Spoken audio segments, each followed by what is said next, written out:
Ivermectin, a dewormer, really? Yeah. They need to be called out in shame. So resistant to reason and reliant on lies that they would rather try poison. You're not a horse. You are not a cow. Taking a drug that's given to livestock as an anti-parasitic. It doesn't work. Thank you, Mr. Chairman. You know, I used to drive 65,000 miles a year in my truck.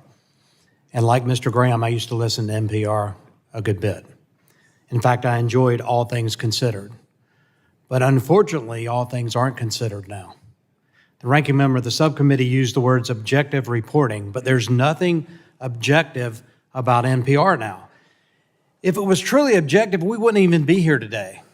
But we do have a responsibility to conduct oversight on how U.S. tax dollars are spent by government agencies, regardless what the agency is. And I really do wish that NPR's new left-wing CEO would have had the fortitude to show up today. But no such luck, I guess.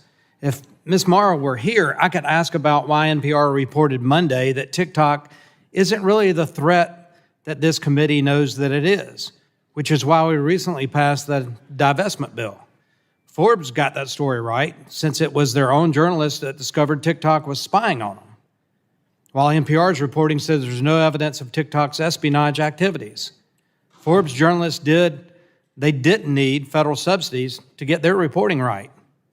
What NPR has evolved into, as evidenced by Mr. Graham's written testimony, is a Democrat propaganda machine funded by U.S. tax dollars. And that's wrong. If Ms. Mara were here, I could ask about why NPR never fired the NPR commentator who in 1995 described the potential rapture disappearance of millions of Christians as, quote, leaving the world a better place. If Ms. Mara were here, I could ask her why her network chose to promote abortions in America by broadcasting one in 2022. If Ms. Mara were here, I could ask why we need taxpayer-funded media outlet at all, since there is a plethora of available sources that can provide journalism without government subsidies. I could ask her why great radio stations like WRD in South Carolina need government-subsidized competition. But Ms. Mara decided to duck this hearing. So instead, I'll simply discuss H.R. 1632, Ronnie Jackson's bill to end government funding of NPR and the parent corporation for public broadcasting, of which I'm a proud co-sponsor, or H.R. 8083 from the next senator of Indiana, Jim Banks, and congratulations, Jim, for his great win last night, another bill to prohibit funding for NPR. And I'm a proud co-sponsor of that one too, or H.R. 8091 to prevent government funding for NPR or any other radio content from my friend, Chair of the House Freedom Caucus, Bob Good of Virginia. I'm a co-sponsor of that one too. We shouldn't be funding a propaganda machine, which is what NPR has evolved into. The Constitution lays out 17 enumerated powers for this government. Providing state media isn't one of them.